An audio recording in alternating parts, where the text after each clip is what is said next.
Prince William issues statement days after Andrew stripped of royal titles. The Prince of Wales will arrive in Brazil tomorrow to showcase his annual Earthshot Prize. Prince William has said he is excited to arrive in Brazil tomorrow morning to showcase his annual Earthshot Prize.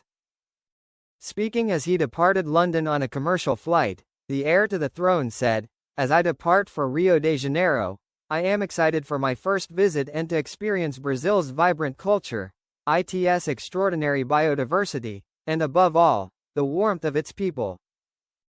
With the world's eyes turning to Brazil this week, there is no better place to celebrate bold climate leadership.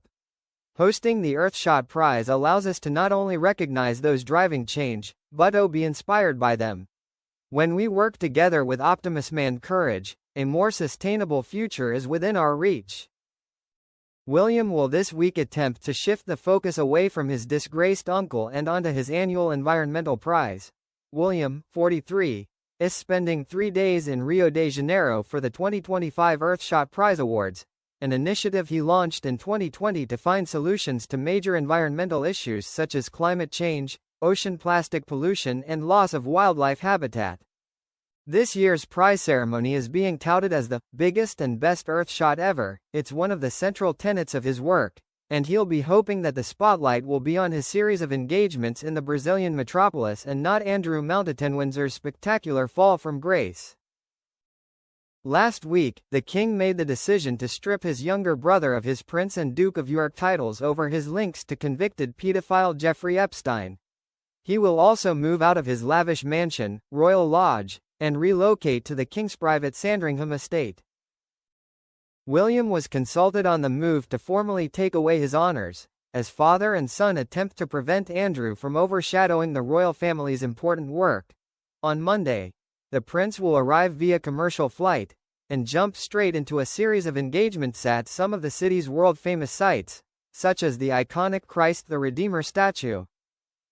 All of his engagements will highlight the work being undertaken to protect the country's rich biodiversity and diverse ecosystems. During his trip, William will spotlight the next generation of climate leaders and on why now, more than ever, action is needed to protect and restore the planet, a spokesman for the Prince of Wales says.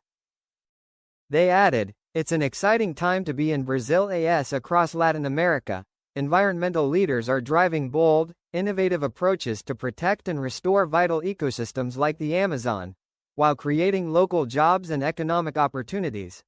William will also attend a summit of his United for Wildlife consortium, which works to tackle the illegal trade in wildlife parts and endangered species. Following the star-studded award ceremony on Wednesday evening, where 5 finalists will be awarded £1 million to expand their environmental innovations, the prince will travel to Belém for the United Nations Climate Summit COP30. World leaders will gather in the city, known as the gateway to the Amazon River, to discuss the latest efforts to solve the global climate crisis. With William attending COP on behalf of his father, who has championed the environment for decades, it is understood that the pair have had several conversations about the prince's visit to Brazil this week. The king takes a keen interest in his son's Earthshot Prize and has also read through William's COP speech, which he will deliver on Thursday. A source said the king was delighted to read it and discuss the trip, as it's a shared topic that they are so extremely passionate about. The CEO of the Earthshot Prize, Jason Nauf, says, "With its energy, its people and its iconic landscapes, it is the perfect place to celebrate amazing environmental innovation and host our biggest and best Earthshot ever." He said the finalists have raised over £380 million in funding from investment and philanthropy and protected and restored over 1 million hectares of land and sea, adding, "In just 5 years, the momentum we've built is nothing short of extraordinary."